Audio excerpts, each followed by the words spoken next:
Uterine fibroids, जहाँ पे भी बात आई हमारी फीमेल्स जो हैं वो डरना शुरू हो जाती हैं। उनको लगता है कि यूट्राइन फाइब्राइड यानी कि रसोलियाँ, बच्चेदानी में जब भी रसोलियाँ होंगी तो उसका हल सिर्फ ऑपरेशन है, लेकिन ऐसा बिल्कुल नहीं है।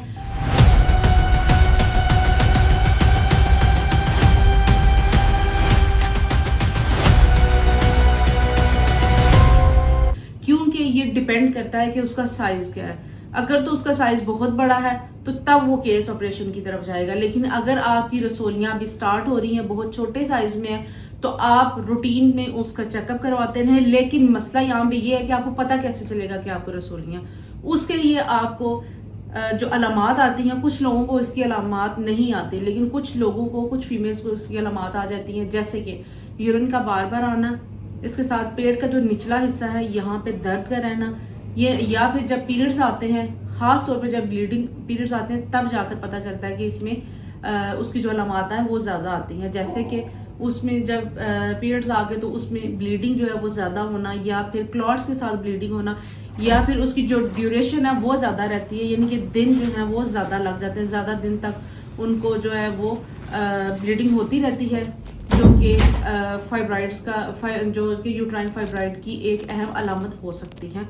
लेकिन यहाँ पे हम आपके लिए लेकर आए एक ऐसा नुस्खा जिसके इस्तेमाल से जो आपकी स्टार्टिंग फाइब्राइड्स हैं वो ठीक हो सकती हैं। उसके लिए आपने 3 चीज़ों को नोट करना है।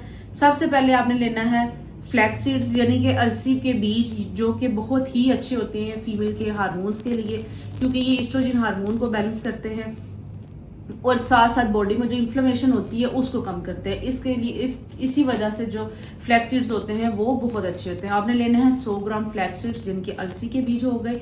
100 ग्राम आपने ले लिए फिनोग्रीक सीड, और 100 ग्राम आपने यहाँ पे ले लेने हैं पम्पकिन सीड्स।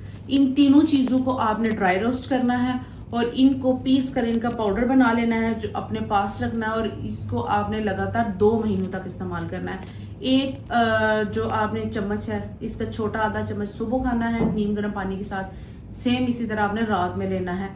लेकिन याद रखें कि ये जो फाइब्राइड्स के लिए मैं आपको ये नुस्खा जो मैंने आपको बताया है, ये आपकी फाइब्राइड्स को श्रिंक करने में मदद दे सकता है, इसको बिल्कुल ख़त्म नहीं करेगा। इसका अगर आपको ये इशू है तो आपका अपने डॉक्टर से कंसल्ट करना बहुत ही ज़रूरी है। थैंक यू, अल्लाह हाफिज़।